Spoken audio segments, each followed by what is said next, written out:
अस्सलामुअलैकुम, आप देख रहे हैं समा। मैं हूं सैयद फैसल करीम और मैं हूं किरण आफ्ताब। बुलेटिन का आगाज करते हैं रावलपिंडी से, जहां गुजरात यूनिवर्सिटी कैंपस में BS सेकंड ईयर इंग्लिश की तालिबा की हलाकत मुअम्मा बन गई। साथ ही तालिबात हॉस्टल वार्डन को गफलत का जिम्मेदार ठहरा रही हैं और शदीद एहतजाज कर रही हैं। कहती हैं रात गए उरूज की तबीयत बिगड़ी, वार्डन को इत्तला भी दी, लेकिन उन्होंने अपने पास से दवा दे दी और चलते बनी। मजीद क्या कहना था, देखिए इस रिपोर्ट में। इनके वालिदैन किस लिए पैसे देते हैं? इनकी तहफ़्फ़ुज़ के लिए क्या ये तहफ़्फ़ुज़ है इनकी? गुजरात यूनिवर्सिटी सब कैंपस रावलपिंडी की तालिबात अपनी साथी तालिबा उरूज की पुरस्रार हलाकत पर सरापा एहतजाज बनी रही।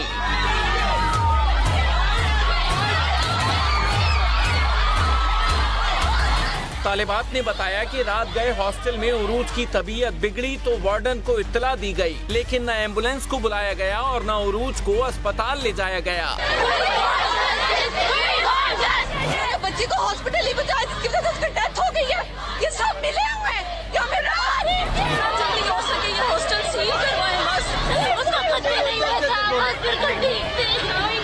वार्डन के पास गए, वार्डन ने नहीं कुछ किया, उसकी डेथ हो गई। अब ये कह रहे कि उसे सुसाइड अटेम्प्ट किया, हालांकि ऐसा बिल्कुल कुछ नहीं है। तालिबात ने हॉस्टल इंतजामिया पर गफलत बरतने और वाक़े को गलत रंग देने का इल्जाम भी लगाया। क्या बयान ना दें? घर के अंदर गले दबा रही है इस वजह से कि वो स्ट्राइक कर रहे हैं। इकलौती बेटी की अचानक मौत की खबर ने मां को सदमे से दो चार कर दिया।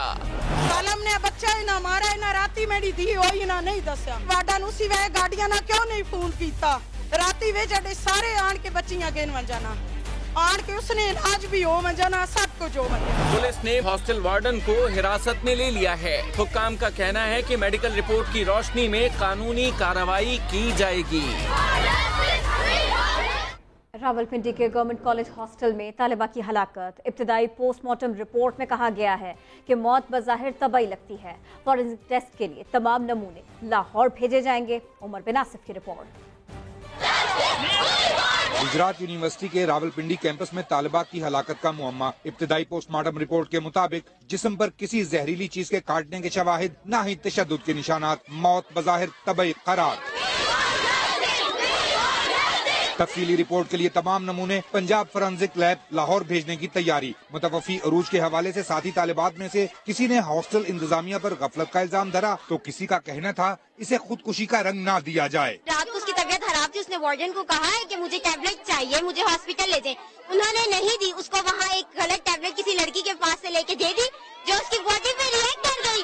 ना कोई सुसाइड हुई है, ना कोई मर्डर अटेम्प्ट है और ना ही कुछ है। ये एक नेचुरल डेथ है। मीडिया पर तालिबात के इल्जामात गूंजने पर हॉस्टल इंतजामिया ने वजाहत भी जारी कर दी थी। बच्ची के जो लवाकीन हैं वो ये बता रहे थे कि उस बच्ची को दिल की तकलीफ थी बचपन से। So what exactly caused the death will be determined only after the report of the postmortem.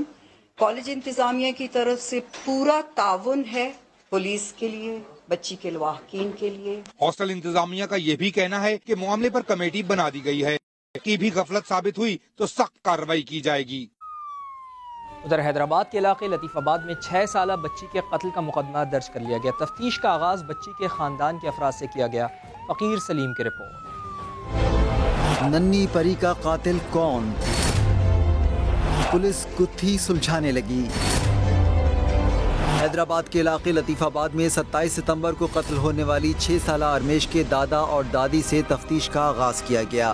साहब ने JIT बनाई है जिसमें हमारे SP हैं आफ्ताब निज़ामन साहब, एजाज भट्टी साहब और मैं हूँ। मकतूल बच्ची के खानदान की 2 दीगर खवातीन के बयानात भी कलम बंद किए गए, जबकि एक खातून और उनके बेटे से तफ्तीश जारी है। दादा भी यहीं पर है, कुछ कॉपीज वगैरह मंगवाई थी। अम्मी से यही मालूमात की गई कि मतलब अरमिश दादी के पास कब आई और बाहर चीज लेने कब गई।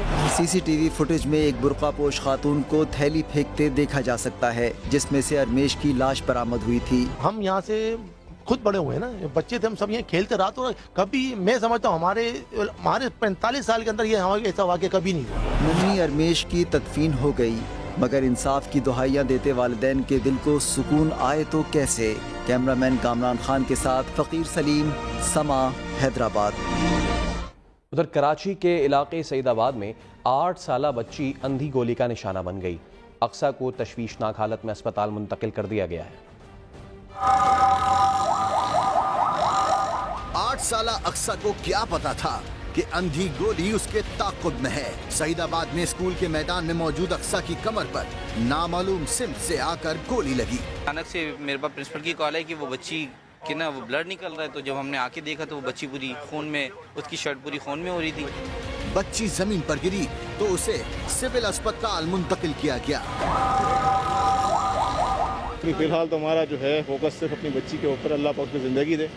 तो फिर इसके बाद हमने बातचीत है अपने मतलब के मुतल्लिका थाने से, इदारे से भी कि अगर देखें कि आगे है क्या।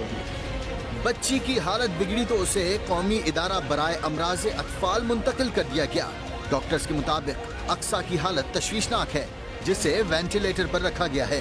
अभी पोजीशन ये है कि बच्ची की हालत बहुत अच्छी नहीं है, क्योंकि कमर में उसकी गोली लगी है और फेफड़ों की तरफ गई है, फेफड़ों को भी डैमेज किया है। तो अभी तो बच्ची समझे के वेंटिलेटर पर है, इसको हम फौरी तौर पर आईसीयू शिफ्ट कर रहे हैं। पुलिस के मुताबिक बच्ची को किसकी गोली लगी, तफ्तीश का सिलसिला अभी जारी है। कैमरा टीम और साथी रिपोर्टर खुर्शीद आलम के साथ शफकत अजीज, समा, कराची। कराची में नेपियर रोड से अगवा होने वाली 8 माह की बच्ची को यूसुफ कोर्ट से बाजियाब कराया गया। पुलिस ने एक मुलजिम को गिरफ्तार भी किया। हुक्काम के मुताबिक वालिदा ने बच्ची को खुद मुलजिम के हवाले किया था। रिपोर्ट कर रहे हैं अहमद रहमान खान। 12 सितंबर को नेपियर में मां की गोद से बच्ची के अगवा की वारदात का ड्रॉप सीन। आप देख रहे हैं फायजा ये आ गई है और इसको मां ने और उस बाप ने पहचान लिया है और कुछ ऐसे हालात हैं जिसकी वजह से हम एहतियात बरत रहे हैं। कराची में बच्चों की अगवा की वारदातें पुलिस के लिए बनी थी चैलेंज। तहकीकात शुरू हुई तो वालिदा के मोबाइल फोन रिकॉर्ड से पुलिस पहुंची मुलजिम इमरान तक। यूसुफ कोर्ट में की कार्रवाई, 8 माह की फायजा को बाजियाब करा लिया गया। मुलजिम इमरान हुआ गिरफ्तार। पुलिस के मुताबिक मां ने मुलजिम को बच्ची मर्जी से दी थी। मां ने किसी भी वजह से वो बच्ची खुद हवाले की थी। जो मुलजिम है इमरान वल्द अब्दुल कादिर, जो उसकी फैमिली में बकिया हजरात को पता नहीं था। वाकये में मुलव्विस इमरान की गिरफ्तारी इस केस में जाहिर कर दी गई है। कैमरामैन मोहसिन अली के साथ अहमद रहमान खान, समा, कराची। फैसलाबाद में गुज़िश्ता रोज़ लापता होने वाले 4 साला बच्चे की लाश नहर से बरामद हो गई है। इलाके में खौफ हरास फैल गया है। यूसुफ चीमा की रिपोर्ट। हाथों में लखते जिगर की लाश उठाए, गम से निढाल बाप इकबाल की तो जैसे दुनिया ही लुट गई। फैसलाबाद के इलाके मदीना टाउन का रिहायशी 4 साला उमर गुज़श्ता रोज चीज लेने दुकान पर गया मगर वापस ना लौटा। पुलिस को इतला की गई मगर बेसूद। आखिरकार उमर की लाश डिचकोट नहर से बरामद हुई। किसी के बुजुर्ग के पास गया था कि शायद मिल जाए हमारा बच्चा भी। 1.5-2 घंटे गुजरे हैं, बाद में जब व्हाट्सएप पे मुझे आई है मेरे बेटे। पुलिस ने वाक़े का मुकदमा दर्ज कर लिया और लाश पोस्टमार्टम के लिए अस्पताल मुंतकिल कर दी गई। पूरी कोशिश की हमने वर्षा के साथ मिलकर, रात 2 बजे तक मैं इनके साथ रहा हूँ, लेकिन अनफॉर्चुनेटली ये ट्रेस नहीं हो सका। इन वाक़यात में इजाफे ने वालिदैन के साथ साथ पुलिस को भी परेशानी में मुब्तला कर रखा है। कैमरामैन कदीर रहमान के साथ यूसुफ चीमा, समा, फैसलाबाद। रुकन सिंध असम्बली का सेनेट इलेक्शन में वोट खरीदने का एतराफ। इलेक्शन कमीशन ने नोटिस ले लिया। तैमूर तालपुर को 4 अक्टूबर को तलब कर लिया। फवाद चौधरी कहते हैं सेनेट इलेक्शन के तरीक़ाकार में तब्दीली के लिए सियासी क़ुव्वतों को आगे आना होगा। मेंबर ने सेनेट का वोट पाकिस्तान पीपल्स पार्टी को बेचा था, जिससे बात की थी वो भी यहीं पर बैठा हुआ है। सेनेट इलेक्शन में हॉर्स ट्रेडिंग का एतराफ। जियाल रुकन सिंध असेंबली तैमूर तालपुर के बयान पर इलेक्शन कमीशन ऑफ पाकिस्तान का एक्शन। पीपी रुकन को नोटिस जारी, 4 अक्टूबर को तलब कर लिया। इलेक्शन कमीशन ने तो नोटिस ले लिया, लेकिन तैमूर तालपुर अपनी ही बात से मुकर गए। वोट बिके की बात तो मैं नहीं कहूँगा, पर मैं रिपीट करूँगा जो मैंने पहले बात की थी कि काफ़ी ऐसे लोग थे जो अप्रोच कर रहे थे, जो कि अपना ज़मीर का वोट पैसों से बेचना चाहते थे। मगर वजीर इत्तलात ने सेनेट इलेक्शन के कवायद में ही तब्दीली का मुतालबा कर दिया। इमरान खान ने पहले एक बात की थी, पॉलिटिकल फोर्सेस को आगे बढ़ना चाहिए और सेनेट के इंतखाबात का तरीका जो है उसको तब्दील करना चाहिए। इलेक्शन कमीशन का कहना है कि 27 सितंबर को तैमूर तालपुर के बयान का संजीदगी से नोटिस लिया गया है। अगर वो पेश ना हुए तो उनकी गैर हाजिरी में फैसला सुना दिया जाएगा। बंदा हाजिर दिमाग गैर हाजिर। तैमूर तालपुर की तरह पीटीआई की सीमा जिया भी जोश खिताबत में बहुत कुछ कह गई। सिंध असेंबली में जहांगीर तरीन की नाअहली का जिक्र हुआ तो बोली करप्शन करने वालों के साथ ऐसा ही होना चाहिए था। असेंबली से बाहर आई तो अपनी ही बात पर मुआजरत की।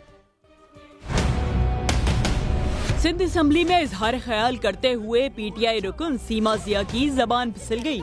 जहांगीर तरीन का तस्करा हुआ तो बोली करप्ट को सजा मिलनी चाहिए। कोई बात नहीं, अच्छा हुआ जहांगीर तरीन के साथ, बहुत अच्छा हुआ। जो मुल्क में करप्शन करेगा उसके साथ यही होना चाहिए, चाहे वो जहांगीर तरीन हो चाहे कोई और हो। सिंध असेंबली से बाहर आकर सीमा जिया सफाइयां देने लगी। हीट ऑफ द मोमेंट में मेरे लिए जहांगीर साहब के लिए एक बड़े ऐसे अल्फाज निकल गए जिससे मैं खुद उसकी माजरत ख्वाह हूँ। जिस तरह क़यादत को बुरा भला कहा जा रहा था, मेरे मुंह से एक ऐसी बात निकल गई जो कि मेरे ख्याल में नहीं होनी चाहिए थी। जल्दबाजी या फिर जज्बात का इजहार। सियासतदान अक्सर पार्टी रहनुमाओं के बारे में कड़वा सच उगल ही देते हैं। जो मुल्क में करप्शन करेगा उसके साथ यही होना चाहिए, चाहे वो जहांगीर तरीन हो चाहे कोई और हो। और सिंध असेंबली के ऐवान में आज भी कुत्ते का तस्करा होता रहा। पीटीआई रुकन हलीम आदिल शेख ने पीपल्स पार्टी पर जवाबी वार कर दिया। सबूत के तौर पर तस्वीर भी साथ ले आए। संजय साधवानी की रिपोर्ट। साउथ अफ्रीका एम्बेसडर आया, उसके साथ कुत्ता बैठा है। घर में अगर कुत्ता बैठा तो कसूरवार। सिंध असेंबली में अवाम के मसाइल के बजाय कुत्ते जेरे बहस। पंजाब का कुत्ता बनी गाला में वजीर आजम के साथ सो सकता है, थर में अस्पताल के नीचे दरख्त के नीचे नहीं बैठ सकता। हालत देखो, हमारा कुत्ता तुम्हारा कुत्ता शेरू। गुज़िश्ता रोज वजीर आजम के शेरू पर तनकीद हुई तो पीटीआई रहनुमा हलीम आदिल शेख पीपल्स पार्टी क़यादत की कुत्तों के साथ तस्वीर असेंबली में ले आए। शेरू तो बनी गाला में पाला हुआ है हमने, तो इनके नाम भी बता दो। ये क्या कर रहे हैं भाई साहब, ये भी बता दो ये क्या कर रहे हैं। अरे भाई ये क्या कर रहा है, इसका नाम क्या है। अरे भाई ये एक और है, इसका नाम क्या है। तो पूरा टब्बर है, ये तो पूरा शेरू का खानदान नजर आ रहा है भैया। इनका तो बता दो ये क्या कर रहे हैं। आजकल कुत्तों के तस्करे की गूंज असेंबली के ऐवानों में खूब सुनाई दे रही है। शहरी मुंतजिर हैं कि अवामी मसाइल को ऐवान में कब ज़ेरे बहस लाया जाएगा। रुकन सिंध असेंबली सुहेल अनवर सयाल का मुतनाज़ा बयान बिलावल भुट्टो जरदारी को भी बुरा लगा। उन्होंने जियाले को झाड़ पिलाते हुए महाजिरों की पाकिस्तान के लिए कुर्बानियों का एतराफ़ किया। दूसरी तरफ सिंध असेंबली में आज भी बयान की गूंज सुनी गई। संजय साधवानी की रिपोर्ट। हम तुम लोगों को पालते हैं। पीपल्स पार्टी के सुहेल अनवर सयाल के बयान पर बिलावल भुट्टो जरदारी को भी गुस्सा आ ही गया। सुहेल अनवर सयाल की सरजनिश की। इधर सिंध असेंबली में गुज़िश्ता रोज के बयान की गूंज ने आज भी ऐवान में हंगामा रखा।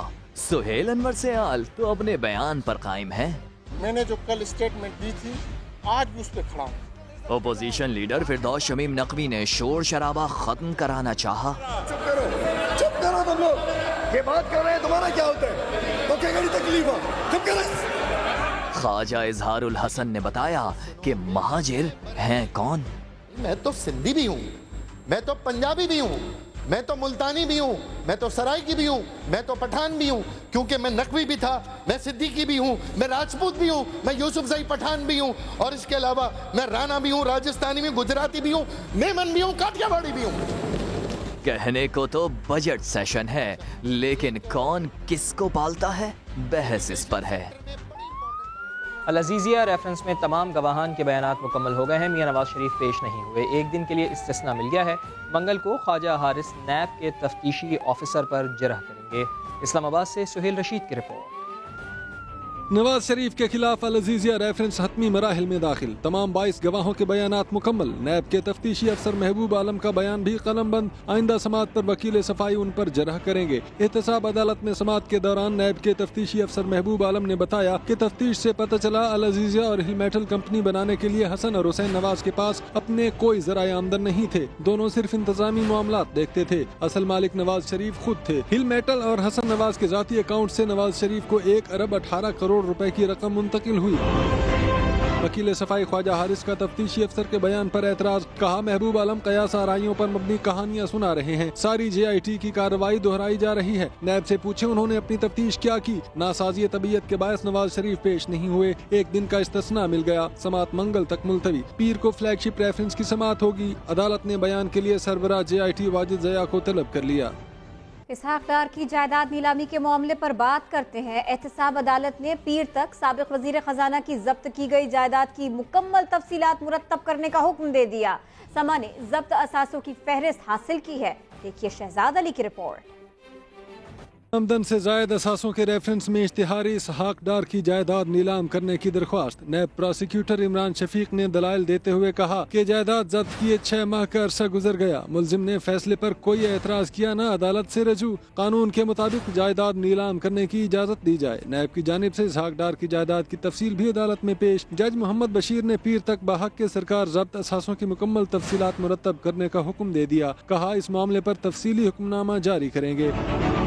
समा ने इसहाक डार की बहक के सरकार जब्त जायदाद की फहरिस्त भी हासिल कर ली। फहरिस्त के मुताबिक इसहाक डार और उनकी अहलिया के पास पाकिस्तान में 3 लैंड क्रूजर, 3 मर्सिडीज और 1 करोला गाड़ी है। लाहौर गुलबर्ग में 1 घर, जबकि लाहौर और इस्लामाबाद में 4 प्लॉट्स हैं। हजवेरी होल्डिंग कंपनी में 34,53,000 की सरमायाकारी, जबकि दुबई में 3 फ्लैट्स और बैरून मुल्क 3 कंपनियों में शिराकतदारी है। नैब की दरख्वास्त पर आइंदा समात पीर के रोज होगी। इस्लामाबाद में कतरी लग्जरी गाड़ियों की एक और खेप बरामद हुई। रवां हफ्ते पकड़ी गई गाड़ियों की तादाद 35 हो गई। तमाम गाड़ियां साबिक सेनेटर सैफुर रहमान की रेडको टेक्सटाइल मिल्स के गोदामों से तहवील में ली गई। इस्लामाबाद से नूरुल अमीन की रिपोर्ट। कतरी शाही खानदान की पाकिस्तान में मुबैना गैर कानूनी गाड़ियां पकड़े जाने का सिलसिला तूल पकड़ गया। मजीद 14 लग्जरी गाड़ियां थाना बनी गाला की हुदूद से बरामद। 4 रोज कबल 21 गाड़ियां थाना रवात की हदूद से पकड़ी गई थीं। रवां हफ्ते इस्लामाबाद से कब्जे में ली गई गाड़ियों की मजमूई तादाद अब 35 हो गई। तमाम 35 लग्जरी गाड़ियां कस्टम इंटेलिजेंस हुक्काम ने सेनेटर सैफुर रहमान की रेडको टेक्सटाइल मिल्स के गोदामों से तहवील में ली। पुलिस के मुताबिक रेडको ने गाड़ियां कतरी शहजादों की मलकियत होने की तस्दीक की है, जबकि बरामदगी से मुतालिक महकमा एक्साइज को भी आगाह कर दिया गया। रेडको टेक्सटाइल मिल्स के गोदामों पर पुलिस नफरी तैनात करके ज़ाब्ते की कार्रवाई शुरू कर दी गई है। ईडन हाउसिंग स्कैंडल में साबिक चीफ जस्टिस इफ्तिखार मोहम्मद चौधरी के साहिबजादे अरसलान इफ्तिखार को हिरासत में लेने का फैसला किया गया। उधर दुबई में गिरफ्तार उनके दामाद को वतन वापस लाने की तैयारियां भी शुरू कर दी गई। इस्लामाबाद से देखिए अब्बास शब्बीर की रिपोर्ट। एहतसाब की आंधी जोर पकड़ने लगी, बड़े बड़े नाम भी ढेर होने की उम्मीद बंद गई। ईडन हाउसिंग स्कैंडल में साबिक चीफ जस्टिस इफ्तिखार मोहम्मद चौधरी के गिरफ्तार दामाद को दुबई से वापस लाने की तैयारियां, कानूनी अमूर पर काम शुरू कर दिया गया। इफ्तिखार चौधरी के साहबजादे अरसलान इफ्तिखार को भी गिरफ्तार करने का फैसला कर लिया गया। वजीर इत्तलात कहते हैं केस में अगर साबिक चीफ जस्टिस का नाम आ गया तो बचेंगे वो भी नहीं। अरसलान इफ्तिखार और इफ्तिखार चौधरी साहब जो है उनका नाम जो है वो नैब के अगर उसमें आएगा वो गिरफ्तार भी होंगे और जेल भी जाएंगे और जाना भी चाहिए। हुकूमत पर इंतकामी कार्रवाइयों के इल्जामात को फवाद चौधरी ने झूठ का पलंदा करार दे दिया। कल मैं सुन रहा था इफ्तिखार चौधरी साहब कह रहे हैं कि ये इंतकामी कार्रवाई हो रही है, हमने तो केस बनाया ही नहीं है। हम सिर्फ वो केसेस जो बने हुए हैं और परसू नहीं हुए हम उनको परसू कर रहे हैं। अरसलान चौधरी का बैरून मुल्क फरार रोकने के लिए सिक्योरिटी इदारों को हिदायत कर दी गई है। फवाद चौधरी के मुताबिक अरसलान चौधरी की गिरफ्तारी कब अमल में आएगी नैब ही बता सकता है। अब्बास शबीर, समा, इस्लामाबाद। और पाकिस्तानियों के लिए है एक बड़ी खुशखबरी, अपने घर का ख्वाब पूरा होने को है। वजीर आजम की ज़ेरे सदारत इजलास में अहम फैसले कर लिए गए।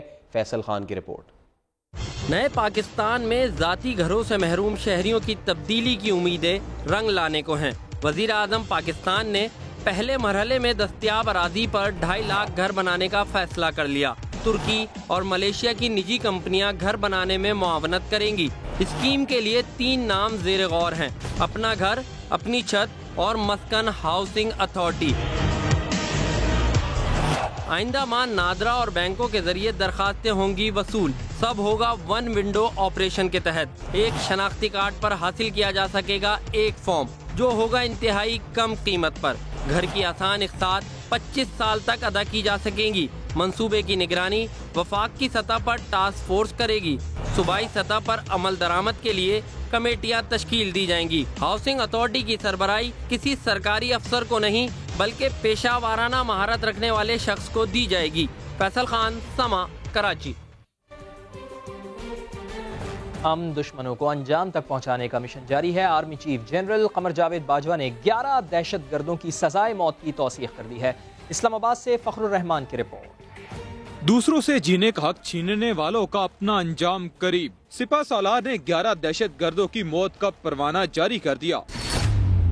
ISPR के मुताबिक आर्मी चीफ ने 11 अमन दुश्मनों की सजाए मौत की तौसीक कर दी है। ये दहशतगर्द तालीमी इदारे तबाह करने, शहरी और कानून नाफिज करने वाले इदारों के अहलकारों पर हमलों में मुलव्विस थे। मुख्तलिफ हमलों में 49 शहरियों और सिक्योरिटी फोर्सेज के 20 एहलकारों को शहीद जबकि 148 अफराद को जख्मी किया। कालादम तंजीमों से ताल्लुक रखने वाले इन दहशतगर्दों में मुनीर रहमान, मोहम्मद बशीर, हाफिज अब्दुल्ला, बख्तुल्ला खान और शाह खान शामिल हैं। सुहेल खान, दाऊद शाह, मोहम्मद मुनीर, हबीबुल्लाह, मोहम्मद आसिफ, गुलशाह, जलाल हुसैन और अली शेर की सजाए मौत की भी तौसीक। तमाम दहशतगर्दों को फौजी अदालतों ने सजाएं सुनाई थी। वज़ीर आज़म इमरान खान और army chief general Qamar Javed Bajwa की तीसरी मुलाकात। मुल्क की सलामती के मामलात और खित्ते की सूरत हाल पर तबादला ख्याल किया गया। सऊदी अरब और चीन के साथ ताल्लुकात के अलावा अफगानिस्तान की सूरत हाल भी ज़ेर गौर आई। मुल्क को दरपेश चैलेंजेस से निपटने के लिए सियासी व अस्करी क़यादत की अहम बैठक। वज़ीर आज़म और आर्मी चीफ की मुलाकात में DG ISI की भी शिरकत। मुल्क की अंदरूनी सिक्योरिटी के साथ सरहदों की सूरत हाल का जायजा। खित्ते के अमूर खास तौर पर अफगानिस्तान में अमन अमल पर तबादला ख्याल किया गया। मुलाकात में वज़ीर आज़म और आर्मी चीफ के बैरून मुल्क दौरों के हवाले से भी बातचीत। वज़ीर आज़म इमरान खान ने कहा सऊदी अरब और चीन CPEC में अहम पार्टनर हैं। सऊदी अरब ने भी पाकिस्तान में सरमायाकारी के अज़्म का इजहार किया है। मुलाकात में दहशतगर्दी के मुकम्मल खात्मे तक कोशिशें जारी रखने पर इत्तेफाक। खित्ते में क़याम अमन और दोस्त ममालिक के साथ ताल्लुकात को मज़ीद फ़रोग़ देने के अज़्म का भी इजहार किया गया। और अवाम तैयार हो जाएं, 1 अक्टूबर से पेट्रोलियम मसनूआत 4.5 रुपए फी लीटर तक महंगी होने का खदशा सर पर मंडलाने लगा है। पेट्रोल की कीमत में 4 रुपए 40 पैसे फी लीटर इजाफे की तजवीज़ दी गई है। हुकूमत हाई स्पीड डीजल भी 4 रुपए 50 पैसे फी लीटर महंगा करने पर गौर कर रही है। लाइट डीजल 3 रुपए 50 पैसे और मिट्टी का तेल 3 रुपए 32 पैसे फी लीटर महंगा होने का इम्कान है। कीमतों में इजाफे की हतमी मंजूरी वज़ीर आज़म इमरान खान देंगे। नई कीमतों का इतलाक 1 अक्टूबर से होगा।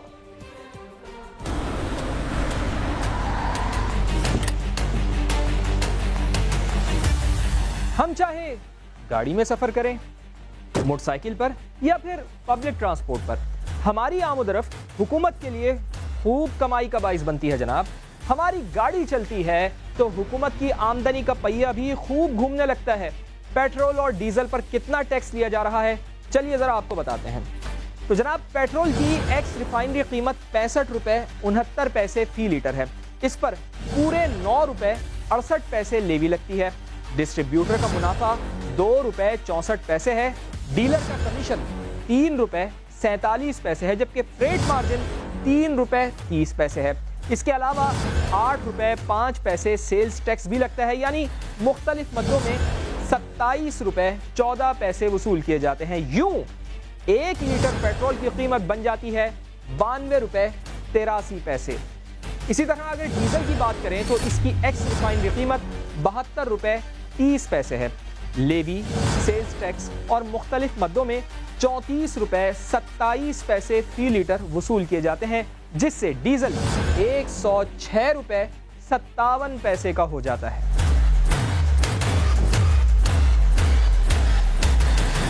डीजल, पेट्रोल, मिट्टी के तेल और दीगर पेट्रोलियम मसनूआत पर वफाकी हुकूमत ने गुज़िश्ता माली साल 178 अरब रुपए सिर्फ लेवी की मद में कमाए, जो महाना 14 अरब 83 करोड़ रुपए बन जाते हैं। मौसम का तस्करा करें। लाहौर में बादलों ने सरप्राइज दिया, अचानक बरस पड़े। शहर के मुख्तलिफ मकामात पर मूसलाधार बारिश से गर्मी का जोर टूटा। ज़रा असगर की रिपोर्ट। सुरमई बादल आए, बरखा बरसी और साथ ही चले ठंडी हवा के झोंके। सुहाने मौसम की सारी अदाओं ने लाहौर को घेर लिया। ऐसे में शहरियों का मूड बदला और मौसम का लुत्फ उठाने घरों से निकल आए। और हम सब फ्रेंड्स यहाँ पर आई हुई हैं, उसके बाद हम मूवी देखने के लिए जाने लगे हैं और उसके बाद रेस्टोरेंट ETC से ऐसी जगहों पर जाएंगे। गर्मी का जोर टूट गया और हम यहाँ हवा के साथ साथ यहाँ पर बारिश हो रही है और हम भी इंजॉय कर रहे हैं। मूसलाधार बारिश से दर्जा हरारत में 2 से 3 डिग्री सेंटीग्रेड कमी आई है। कुछ इलाकों में पानी भी खड़ा हो गया, जिससे लोगों को आमदोरफ्त में मुश्किलात पेश आई। तो बहुत अच्छा मौसम हुआ है और बहुत अच्छी फीलिंग आ रही है। चलें, शुक्र है गर्मी से जान छूटी हमारी। लाहौर में बहुत ज़्यादा गर्मी थी, पहले भी इसमें मौसम अच्छा हुआ था अल्हम्दुलिल्लाह, लेकिन अब फिर से मौसम बहुत अच्छा हुआ है, बहुत अच्छा लग रहा है। महकमा मौसमियात का कहना है कि आइंदा 24 घंटों तक मौसम यूं ही अबर आलूद रह सकता है। तेज बारिश के साथ साथ कुछ मुकामात पर यालाबारी भी हुई। कैमरामैन ज़िशान यूसुफ के साथ तरह बसकर समा, लाहौर। नवाबशाह में हबीब शुगर मिल्स रोड पर पुरस्कार धमाका हुआ है, जिससे एक शख्स जख्मी हो गया है। पुलिस और रेंजर्स जैवकों पर पहुंच गई है। इसी बारे में बात करेंगे। समा के नुमाइंदे मुशर्रफ भट्टी हमारे साथ हैं। मुशर्रफ भट्टी, पुलिस का क्या कहना है और यहाँ से इन्होंने कुछ शवाहिद भी इकट्ठा किए हैं? जी, यहाँ से जो पुलिस से अभी बात हुई है, वहाँ पे DSP हैं नवाबशाह के, उन्होंने बताया कि ये जो धमाका था ये देसी साज का बम था, जो के फटने से एक शख्स जोहेब जमाली, जिसकी वो बता रहे हैं कि वो जख्मी हुआ है, उनको हॉस्पिटल मुंतकिल कर दिया गया है। और वहाँ पर अभी DIG शहीद बेनजीराबाद और रेंजर एहलकार जैवकों पर पहुंचे और इलाके को सील करके, और वहाँ से जो लैपटॉप, पुलिस का कहना है वहाँ से लैपटॉप और कुछ तारें और कुछ बैटरी वगैरह भी बरामद की हैं। जी ठीक है, आप हमें इस सिलसिले में अपडेट कर रहे थे, शुक्रिया। उधर लाहौर में वन व्हीलिंग के शौक ने राहगीर की जान ले ली। समनाबाद के इलाके में वन व्हीलर्स की टक्कर से जख्मी होने वाला गूंगा बहरा नौजवान 5 रोज अस्पताल में जेर इलाज रहने के बाद दम तोड़ गया। जहांगीर खान की रिपोर्ट। वन व्हीलिंग का एडवेंचर राहगीर के लिए मौत का पैगाम बन गया। मंचलों का मोटरसाइकिल पर करतब करना दूसरों के लिए कैसे जानलेवा साबित हो सकता है, क्लोज सर्किट कैमरे की फुटेज ने वाजे कर दिया। वाकया चंद रोज कबल समनाबाद में पेश आया। बिलाल और अली ने व्हीलिंग करते हुए गूंगे बहरे नौजवान को जख्मी कर दिया, जिस पर मुकामी अफराद ने मुल्जिमान को पकड़ लिया। दूसरी तरफ राहील 5 रोज तक जिंदगी मौत की कश्मकश में रहने के बाद दम तोड़ गया। उन लड़कों की बाइक का मैं आपको प्रूफ दे सकता हूँ, ना तो उसके ऊपर नंबर प्लेट है, ना उनके पास लाइसेंस है, ना उनका कागज है गाड़ी के, ना उनका ID कार्ड है। ये 3 बच्चा था, ये इसका बाप भी नहीं, बेसहारा था, बेजुबान था ऊपर से। तो हमारा मोहल्लेदार को ये मुतालबा है कि इन लोगों के साथ इंसाफ होना चाहिए। पुलिस ने वाक़े का मुकदमा तो दर्ज कर लिया है, लेकिन बुरसा का कहना है कि मुल्जिमान के साथ रियायत बरती जा रही है। कैमरामैन खुरम फयाज के साथ जहांगीर खान, समा, लाहौर। भारत की रिवायती हट धर्मी बरकरार। भारतीय वजीर खारिजा सुषमा स्वराज ने पाकिस्तानी हम मनसब शाह महमूद कुरैशी से बात करने की हिम्मत न की। न्यूयॉर्क में इजलास अधूरा छोड़ा, मुंह लटकाए चली गई। न्यूयॉर्क में सार गुजरा खारजा इजलास में भारतीय हट धर्मी फिर अमन के आड़े आ गई। भारतीय वजीर खारजा सुषमा स्वराज में पाकिस्तानी हम मनसब की तरफ देखने की भी हिम्मत न थी। सिफारती आदाब की फिर धज्जियां उड़ा दी। हम मनसब शाह महमूद कुरैशी से बात तक न की। इजलास के दौरान भी राह फरार इख्तियार की। मीडिया ने सवाल किया तो सुषमा स्वराज जवाब दिए बगैर मुंह लटकाए चली गई। वजीर खारजा शाह महमूद कुरैशी का सहाफियों से गुफ्तगू में कहना था कि खित्ते की खुशहाली और रवाबित में भारत बड़ी रुकावट है। अब सार गुजरा खारजा इजलास में भी डरा सहमा रहा। मकबूजा कश्मीर में भारत की रियासती दहशतगर्दी जारी है। 4 नौजवानों की शहादत पर वादी में मुकम्मल हड़ताल रही। 2 माह में शुहदा की तादाद 65 से भी तजावुज कर गई। भारतीय फौज के वहशियाना हथकंडे, 4 नौजवानों की शहादत पर मकबूजा वादी में मुकम्मल हड़ताल रही। निजामे जिंदगी मफलूज, दुकानें और कारोबारी मराकज बंद और ट्रैफिक मुअत्तल रही। कमरवारी में शहीद का जनाजा उठा तो मां अपने जज्बात पर काबू न रख सकी। भारतीय फौज 2 माह के दौरान अब तक 65 से ज्यादा कश्मीरियों को शहीद कर चुकी है। पाकिस्तान अमन पसंद मुल्क है, यही पैगाम देने के लिए कराची के आर्टिस्ट ने जवाहरात से 23 ममालिक के परचम तैयार किए। नाजिया नियाज़ी की रिपोर्ट। शीशम और अखरोट की लकड़ी पर बने पाकिस्तान समेत 23 ममालिक के परचम, जिनमें हीरे, मोती, याकूत, रूबी और दीगर कीमती पत्थर जड़े हैं।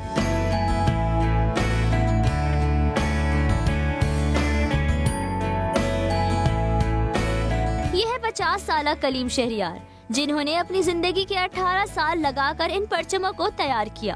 कलीम शहरियार ये परचम अमन के पैगाम के साथ इन ममालिक के सरबराहान को पेश करना चाहते हैं। ग्लोबल पीस यानी अमन मार्च का आगाज हम पाकिस्तान से करेंगे और इसके आगाज पर मैं प्राइम मिनिस्टर ऑफ पाकिस्तान यानी इमरान खान साहब को पाकिस्तान का बनाया हुआ परचम पेश करना चाहता हूँ। कलीम कहते हैं पाकिस्तान अमन पसंद मुल्क है और इसी पैगाम को दुनिया भर में फैलाना चाहते हैं। पाकिस्तान की जानिब से अक़वाम आलम को अमन और दोस्ती का पैगाम देने के लिए कलीम शहरियार ने अनोखे अंदाज में पीस मार्च का ख्वाब देखा है, जिसका आगाज वो कराची से करेंगे। कैमरामैन मज़हर सिद्दीकी के साथ नाज़र नियाज़ी, समा, कराची। एशिया कप की बात करेंगे, जहां फाइनल में बांग्लादेश की जानिब से 223 रन के हदफ के ताक़ुब में भारत की बैटिंग जारी और इसके 2 खिलाड़ी आउट हो चुके हैं। एशिया कप के फाइनल में भारत ने टॉस जीतकर फील्डिंग का फैसला किया। बांग्लादेशी ओपनर्स लिटन दास और मेहदी हसन ने भारतीय बॉलर्स की खूब दुर्गत बनाई। पहले विकेट की शिराकत में 120 रन बने। मेहदी हसन 32 रन बनाकर पवेलियन लौट गए। इब्तिदाई जोड़ी क्या टूटी, बांग्लादेशी बैटिंग लाइन ही बैठ गई। एक के बाद एक विकेट गिरती चली गई। लिटन दास ने एक एंड संभाले रखा और करियर की पहली सेंचुरी बनाई। सुमैया सरकार 33 रन बनाकर आउट हुए। अच्छे आगाज के बाद बांग्लादेश की पूरी टीम 222 रन बनाकर आउट हो गई। ऑस्ट्रेलिया और पाकिस्तान ए के दरमियान 4 रोजा प्रैक्टिस मैच कल से अबू धाबी में शुरू होगा। ऑस्ट्रेलिया पाकिस्तान के खिलाफ टेस्ट सीरीज से पहले अपनी तैयारियों का जायजा लेने के लिए ए टीम के खिलाफ प्रैक्टिस मैच खेलेगा। मैच पाकिस्तानी वक्त के मुताबिक सुबह 11 बजे शुरू होगा। असद शफीक ए टीम की क़यादत करेंगे। दोनों टीमों के दरमियान 2 मैचेस की टेस्ट सीरीज का आगाज 7 अक्टूबर से हो रहा है। और पाकिस्तानी रेसिंग ट्रैक्स को दुनिया भर में मुतारिफ करवाने के लिए पहला रेसिंग गेम मुतारिफ करा दिया गया है। पाकिस्तान रेसिंग ट्रैक्स की जन्नत। दुनिया को बताने के लिए वीडियो गेम मुतारिफ। टीम सुल्तान ने पाकिस्तान की पहली रेसिंग गेम में तमाम ऑफ रोड ट्रैक्स को शामिल किया। झलमक्सी हो या गवादर या फिर चोलिस्तान का ट्रैक, गाड़ी सिलेक्ट करें, सब पर रेस लगाएं। पाकिस्तान की पहली रेस वीडियो गेम तेजी से मकबूलियत हासिल कर रही है। फिलवक्त इतना ही। हर खबर के लिए विजिट कीजिए हमारी वेबसाइट sama.tv। इसके अलावा आप हमें फेसबुक और ट्विटर पर भी ज्वाइन कर सकते हैं। ब्रेक के बाद हेडलाइंस के साथ दोबारा हाजिर होंगे। देखते रहिए समा।